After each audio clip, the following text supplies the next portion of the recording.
All right. Good afternoon, everyone. My name is Roland, and we are here as Group 3, MBA 27, a presentation of private-public partnership.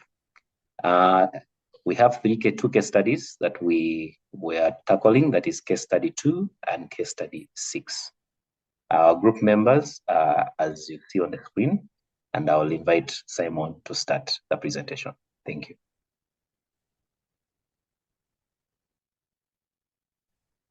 Hello, everyone.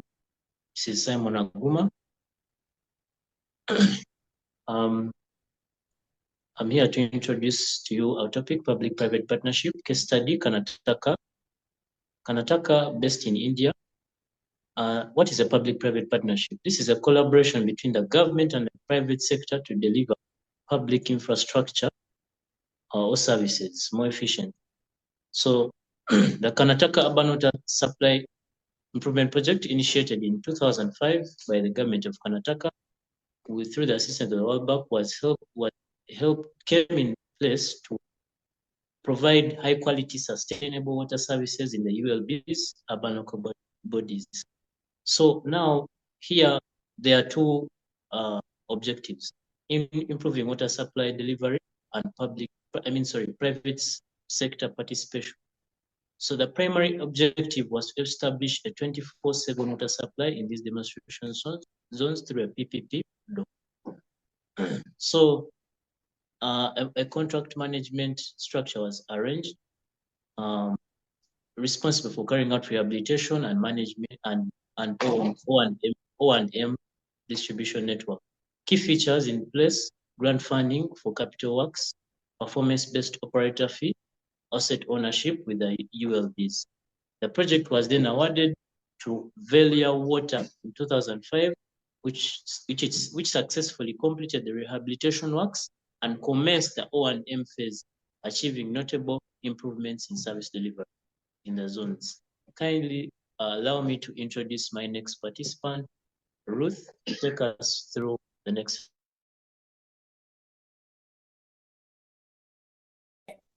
Performance. The focus was on the 3 urban local bodies, that is Belgium, Galbana, and Hubli, Dawad. The reason was that there was unreliable supply hours, high leakages, and poor service coverage.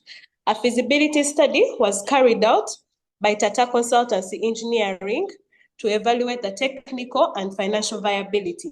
Technically, it was found that the service levels were below acceptable standards and there were high levels of non-water revenue.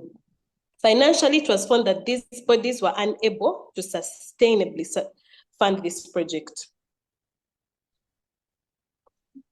Next slide.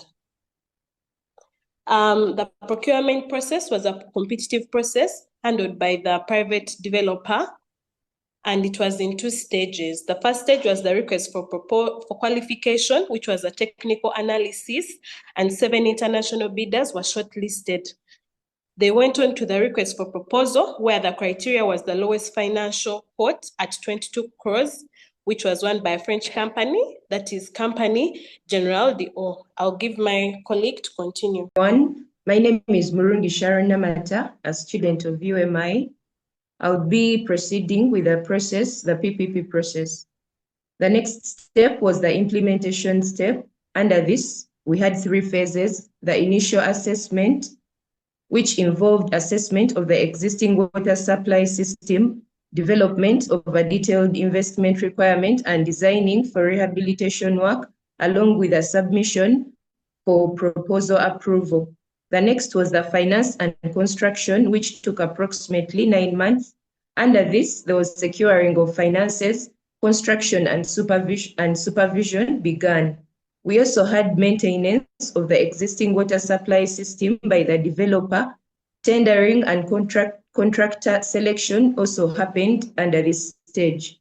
Then we also had the operations and maintenance. Under this, the developer undertook the whole distribution system. Still under this, it involved, next slide, please. Okay, under this, we had it included targets such as providing direct house service connections, ensuring a 24/7 supply of treated water at a specified pressure. Next on the process, we had the M&E, where the public sector appointed a technical advisor to monitor the set performance targets, as earlier mentioned. Lastly, we had the exit stage. Under this, the distribution system was handed over to the respective ULBs. Training of the ULBs happened as well under this stage. Thank you. I call upon the next presenter. Hello, everyone. My name is Maimuna Najemba. I'd like to take you through the challenges that were faced in this project. It encountered a number of challenges as listed below. The delays in permit acquisition. They were impacted by the project timeline, but also increased costs, posing significant challenges for the successful implementation of the PPP-based project. There are also issues regarding coordination. There was no cooperation between the urban local bodies regarding information sharing and support, which led to further operational delays. The funding mechanism was a bit complicated. Where the initial operator fee escalated from the 22 crores to 28 crores due to project delays attributed to government inefficiencies. As it was a new project in Karnataka, they faced a challenge for public resistance, where initial skepticism and resistance from the public regarding private sector involvement in the water supply services. They also faced a challenge for risk allocation between different private developers, the urban local bodies too. Under this, we also had in critical success factors. These were elements that the project focused on and successfully implemented to reach its objectives, which was a 24/7 water supply. We had a strong institutional framework where the project benefited the involvement of multiple stakeholders, including the government of Karnataka, the Karnataka Urban Infrastructure Development and Finance Corporation, together with the private developer, ensuring collaborative approach. They had the public awareness initiatives. These involved the NGOs for community engagement and awareness. We looked at the performance monitoring. The inclusion of performance targets and incentives for the private developer encouraged efficiency and accountability, resulting into working hard to meet their targets over and above the operator fee. As our colleague introduced, there was capital financing provided by World Bank and the allocation of grants for rehabilitation works for critical and financial viability for the project to ensure successful execution and sustainability. Let me introduce my colleague Roland to take us through the lessons learned for the future projects. Thank you. Thank you, Mai. Roland Mugumi again is my name. Yes, indeed, the Karnataka water project was a success, and there are so many lessons we could learn from it. One of the few challenges we noticed that there was no government support in terms of awareness of the locals. This is an urban local initiative, and the locals were skeptical about the project. So meaning the government didn't do good sensitization. That's why it involved NGOs to come into play to come and sensitize the people. So in this, we noticed that the government has to have full involvement and cooperation. We also noticed that there was a bit of delays that caused the project cost to escalate, and this was due to the government not cooperating and by giving the permits in time to allow the project to kickstart. We also noticed that there was a challenge of ownership. This was a project done by a private entity, but dealing with the public resource, which is water. So we found that the local urban bodies had to own this ownership, but they didn't own it up, so they were frustrating the permits. They delayed in giving out the permits, so we found that the project was slowing down. So what we learned is that the people who are supposed to take up the project afterwards or after the concession need to own the project from the word go, so that they can ease handover from them.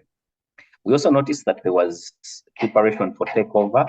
The urban local body staff were trained on taking over from the SVP, and which helped with the exit of the project successfully. Thank you very much. I'll allow the next team to take on the next project. Yes, thank you, Roland. I'll be taking over the case study 6, the Vadodara Hello Toll Road.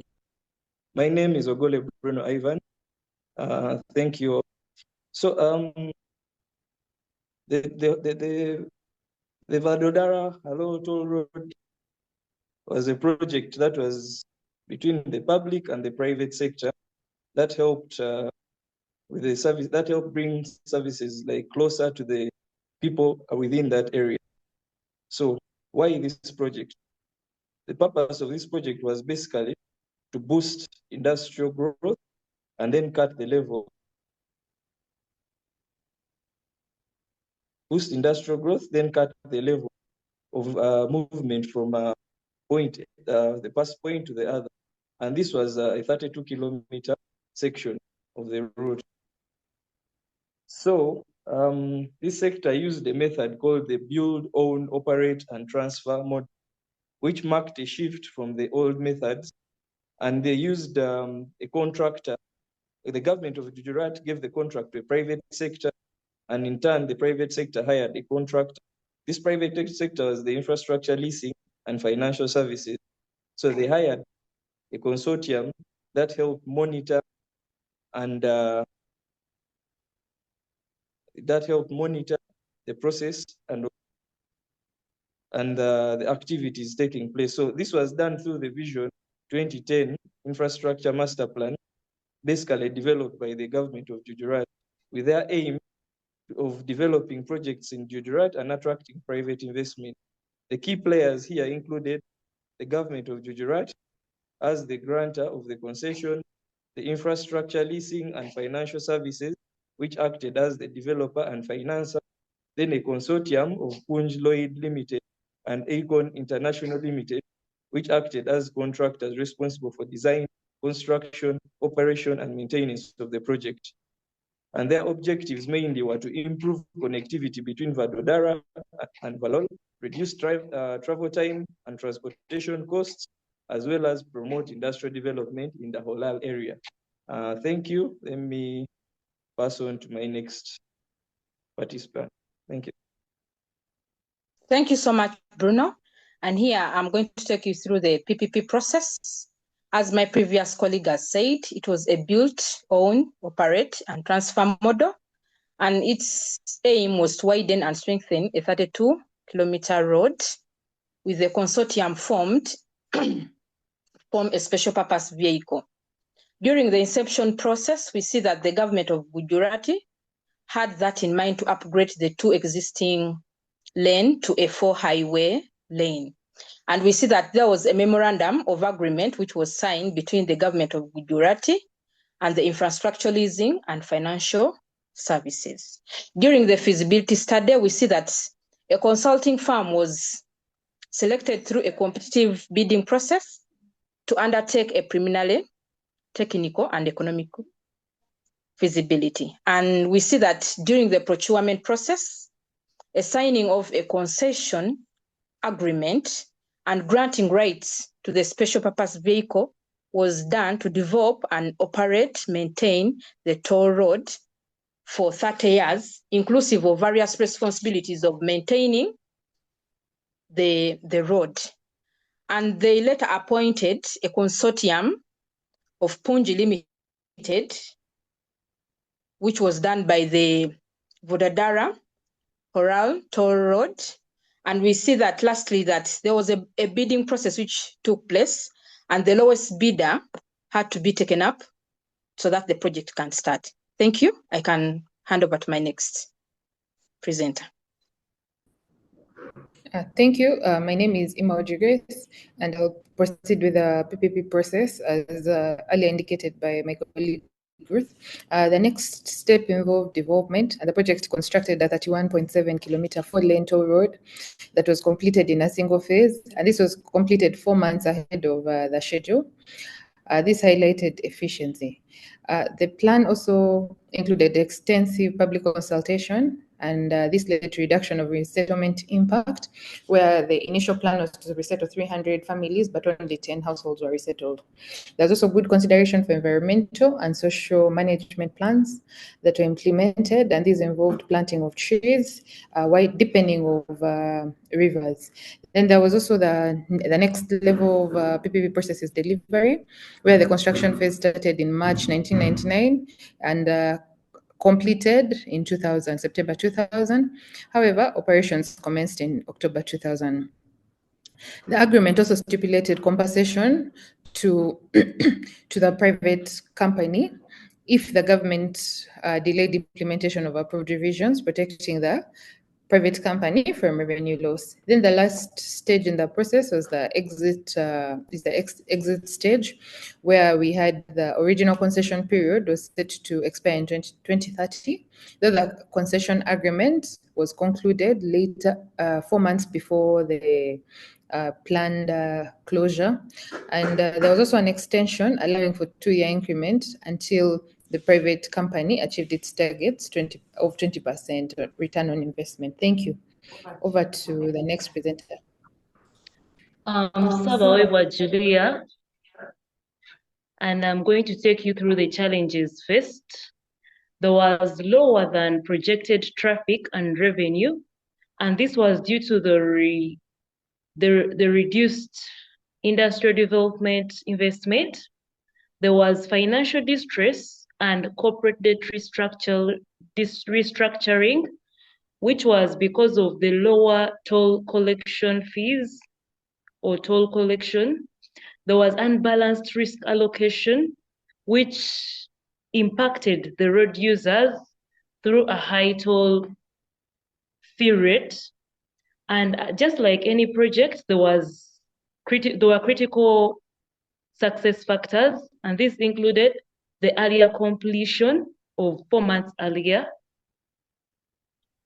Then there was a robust environmental and social management, which only displaced 20 households.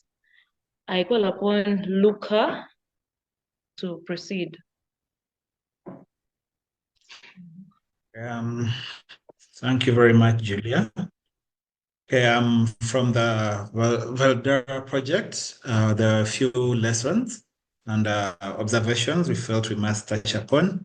The first of these was the need for a robust and detailed pre-development market assessment, and in the case of roads, accurate traffic estimations.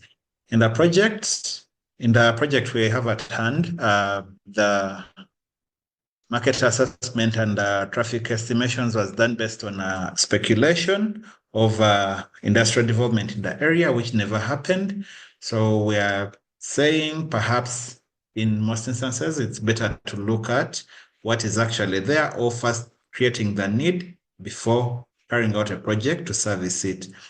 The second of this was balanced risk return profile and fair risk allocation. In the Valdera project, the risk allocation was heavily in favor of the private developer, which became very costly for the government of Gujarat and its other stakeholders.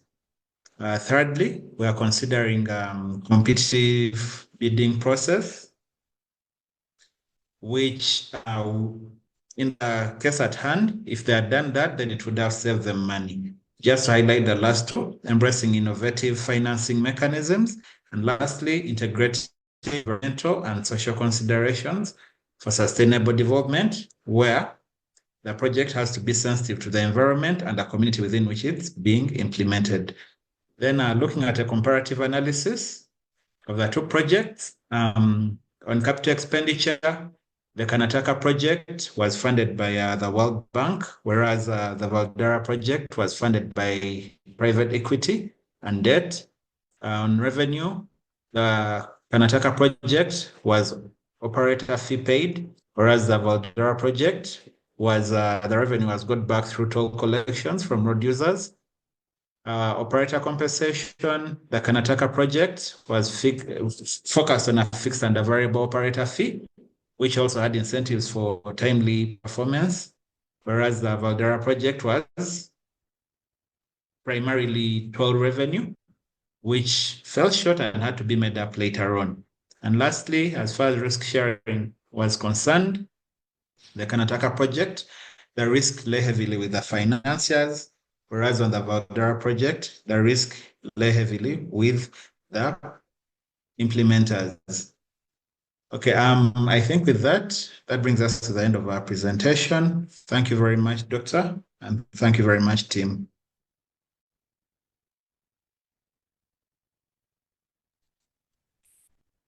Roland.